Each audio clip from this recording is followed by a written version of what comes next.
menggunakan kategori 360 degree. Kalau lah 360 degree, maka complete lah amount of coverage. Dia meliputi keseluruhan pad, kaki pad tu, plate ataupun ada orang panggil plate, ada orang panggil land, ada orang panggil pad, saya panggil pad. So pad PCB tu sebutlah. So the next ialah amount of solder. So amount of solder dia kat sini dia berbeza dengan fillet. Fillet ni ialah benda tu ada ke tak ada, ataupun benda tu cukup ke tak cukup. Kalau amount of solder, dia kat sini lah dia tengok 90 degree ke, lebih daripada 90 degree ke. Dia kategori lead forming juga. Tapi kat sini juga dia akan judge. That's why dia punya satu kriteria tu, satu aspek tu, dia judge standard banyak. Maksudnya kat sinilah ada, kadang-kadang dekat situlah end joint, kat situlah side joint dan sebagainya. So kat sini amount of solder ialah perfect tak dia punya solder tu. Kalau macam ada hole atau ada spike, barulah dia akan tolak markah kat sini. Alright. Ataupun kadang-kadang dia punya bentuk timah yang kita solder kat kaki pin dengan pad tu, kadang-kadang bentuk dia macam ombak ke, kat situ memang ada defect dan sebagainya lah. Alright. So component placing, placing lah. Component placement. So component placement ni mestilah dia ngam-ngam dengan marking. Kalau dia ngam dengan marking, lepas kemudian tak sengit, kat sini lah berlakunya apa namanya, astagfirullahaladzim. Kalau yang ada, saya tak ingat nama, saya tak ingat dia punya istilah tu. Term. Elektronik ni banyak term, sampai kadang pening otak kan. Okay. Bukan overhang. Overhang tu dah solder kan. Astagfirullahaladzim. Okay, minimum fillet height ataupun minimum fillet height. Benda-benda yang macam fillet height ataupun macam forming ni semua, dia benda berlaku akibatkan komponen tu angkat. Bila komponen tu angkat, kat situ lah dia akan judge maximum fillet height, minimum fillet height, solder thickness, end joint width dengan side joint length. Kat situ dia akan judge juga pada masa yang sama. So kalau komponen placement tu sengit ke ataupun ketara sangat sengitnya, kat situ dia tolak markah. Kat sini dia ada bagi markah skor. Kalau paling perfect, so kalau perfect dapat 3 markah. Kalau almost perfect, dia acceptable, dia dapat 2 markah. Kalau dia acceptable, dia boleh terima 1 markah. Kalau defect, dia dapat 0 markah. So untuk macam mana dia dapat markah. Kemudian next adalah lead cutting ataupun orang panggil lead protrusion. Siapa-siapa yang pernah dengar perkataan lead protrusion pun sama juga, lead protrusion. So lead protrusion ni mungkin beberapa orang guru tak tahu dia punya standard. So standard lead protrusion daripada permukaan, okay, sini pad sini ini bayangkan ini pad, ini PCB So ini top, sebabkan kita bila buat through hole, kita masukkan komponen kat atas kan. So tapi lead protrusion tu kat bila kita nak tengok lead protrusion tu kat bawah. So inilah top PCB, permukaan atas PCB, inilah permukaan bawah PCB. So kita ada lead. Kemudian kita ada lead, saya nak tunjuk lead kat sini, masuk tak masuk. Okay, kita ada lead kita ada lead, iaitu kaki pin. So dia punya kategori ni through hole component, untuk through hole component. Kategori dia ialah daripada bawah komponen, daripada permukaan PCB sehinggalah ketinggian lead tu, maksimum dia mestilah 1.5 mm. Kenapa tiada dalam slide? Sebab ini ialah through hole component Jadi sekadar pengetahuan cikgu-cikgu dan lain sebagainya untuk standard Untuk standard dia mestilah 1.5 mm. So nak ukur. Kalau teknik saya saya tak pasti, saya pernah ajar, saya rasa saya pernah ajar. Selalu saya akan pakai wire tu dia punya ukuran 1.5. Kemudian saya letak dekat atas board. Saya kata board, saya akan potong by ketinggian wire tu. So maksudnya akan jadi perfect lah lead protrusion ataupun lead cutting. Alright. Dia seragam lah semuanya kan. Ya, pardon? Nanti kalau kita guna wire, satu wire macam dia punya marking, so semua dia tu sama. Seragam. Seragam. Dia akan seragam. Sebab kita pakai satu wire sebagai ukuran untuk potong kaki tu. Alright. So next ialah untuk SMT. So SMT selalunya dia akan kategori 3 je. Kenapa dia dalam WSK kenapa 3 je? Sebab dia nak cepat. Secara jujur dia nak cepat sebab ada banyak komponen. Lepas tu kemudian ada hari kedua nak bertanding. So dia akan expect selalunya ni adalah 3 paling general. Selalunya akan ada lagi pemakahan yang lain dia akan lakukan. So yang pertama ialah component placement lah. Kalau component tu ada overhang atau side overhang, kat sini dia tolak markah. Seperti yang saya katakan tadi, kalau lah benda tu defect, maka kosong. Kalau lah acceptable kategori 1, dia acceptable tapi boleh lah dia dapat 1 markah. Kalau lah dia almost ke target tapi dia bawah, dia atas, dia almost target tapi nak katakan target tak, nak katakan acceptable tak, so dia akan letak 2 markah. Kalau lah component placement 3, maka dia terus target. Kalau component tu placement tu perfect, dia akan jadi target, maka dia dapat 3 markah. Next ialah SMT soldering, amount soldering. So amount soldering ni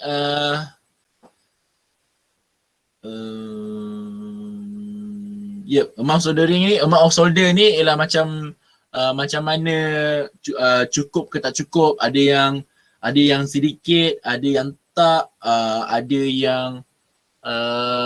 yang macam nampak bawah je. Dekat sini selalunya dia akan just 2 kategori saja ataupun 3 kategori. Yang pertamanya ialah maximum fillet height, minimum fillet height dengan solder thickness. Dekat sini kriteria yang requirement yang diorang akan judge dekat aspek ni, iaitu amount of solder. Dan yang tak kisah lah joint quality. Joint quality ni adalah lead forming. So kalau ada curve lebih tak dari 90 degree, kalau lead forming tu side end joint, side joint, maksudnya timah yang mengalir daripada tepi, timah yang mengalir ke hujung and cukup dengan length dia, kat sinilah joint quality, kat sinilah dia orang akan judge macam mana benda tu rosak dan sebagainya. Dan selebihnya sebabkan kebanyakan board ialah mix through hole dan mix SMT, dia orang letakkan satu lagi kategori PCB damage. PCB damage ni kalau lah ada area ataupun pad tercabut, maka dia kategori damage. Kalau lah ada pad dia bergelembung, dia tak cabut lagi tapi dia bergelembung pun bukan damage tapi dia acceptable, tapi dapat markah 1, dia akan tolak markah juga. Kemudian kalau lah ada kadang-kadang ada dekat board kita apply heat kat pad tu terlampau lama, kita boleh nampak kesan burn warna hitam. Kat situ pun dia boleh acceptable tapi dia akan tolak. Maka kalau tak ada langsung damage kat PCB ni, tak ada langsung, kita tengok macam perfect, bersih, selalunya dekat sinilah dia akan check kalau lah pertandingan tu dia sediakan alkohol ataupun flux remover, maksudnya kena pakai. Sebab apa? Kalau lah komponen tak bersih, dia nampak ada flux. Kat sini dia, walaupun dalam kategori dia kata dalam kategori tak ada pun flux berlebihan, tapi dia boleh jatuh some area shows excess heat apply. So dia boleh katakan kat sini dia disebabkan terlampau lama pemanasan dekat area tu, sebab itulah flux melimpah banyak sebab kotor. Dia akan tolak markah juga. Jadi cara paling baik jika pertandingan maka kena bersihkan board tu sebaik mungkin supaya hilang dan sebagainya, insya-Allah. Kemudian barulah dia akan test functionality. So dia test functionality, tengok berapa function yang akan ada. Macam tuan-tuan dan puan-puan sekalian ada, kita tengok function yang pertama ialah masuk je solder, masuk je 12 volt, boleh keluar 5 volt tak? Itu function yang pertama. Function yang kedua ialah Fafa timer. Fafa timer tu kalau saya tak ingat skematik Fafa timer tu sebagai X sebagai apa, kita tengok sekejap saya tengok sekejap. Fafa timer ni dekat sini dia X sebagai stable Ya betul, dia X sebagai stable ke tidak? Yep, stable. Pin A bukanlah. Sekejap saya baca sekejap. Pin 1, pin 2, A. A pergi ke, ya betul, stable Kalau kita tengok sini, Fafa timer ni dia X sebagai stable So stable ni ialah clock yang running sentiasa lah. So clock ni dia pergi mana? Dia pergi, tak pergi mana-mana pun kalau tengok kat sini. Okay, pergi kat sini dekat count up and count down count up and count down clock. So maksudnya dekat sini ada function yang kedua. Kalau ada stable punya graph, iaitu stable ialah square wave square wave wave yang petak-petak tu kan. Okay. So kalau ada, maka function kedua dia akan bagi markah. Kemudian function ketiga kita tengok kat sini apa lagi yang dia akan boleh functionkan? Ya LED. LED menyala. LED untuk 5 volt menyala pun akan bagi markah. Kemudian dia akan ada 4 button bukan, dia tengok benda yang visible dulu dia visible dulu. So dia akan tengok okey, kita kat sini ada kat sini ada 7 segment.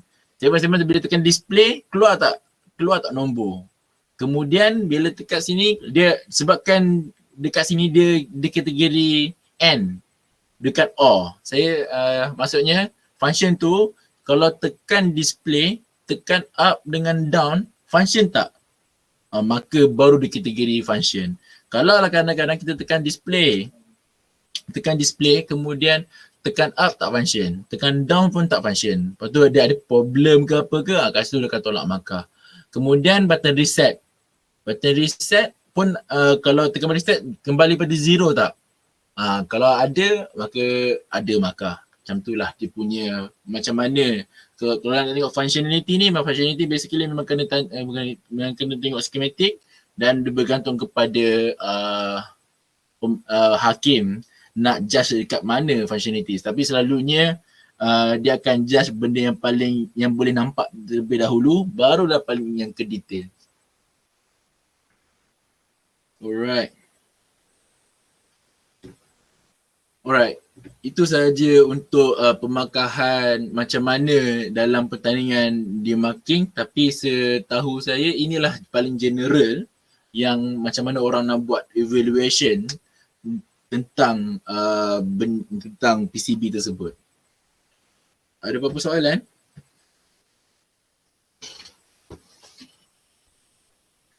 Tiada ya?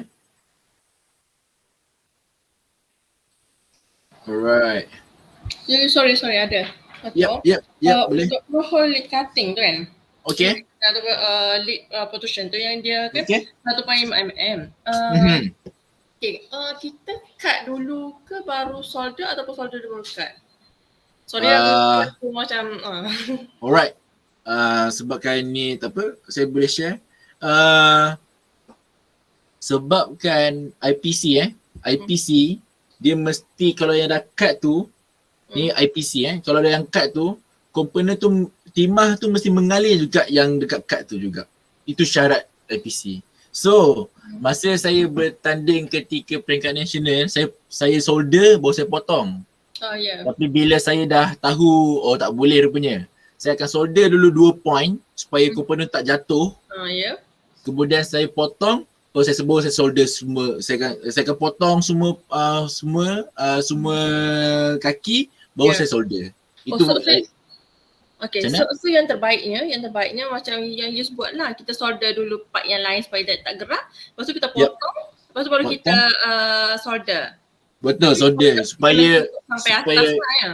Yep, itu the reason why kenapa kalau kita tengok board yang lama kalau kita tengok board yang lama, dia shining tapi hujung tip tu kalau kita pasang hujung kaki tu ada karat.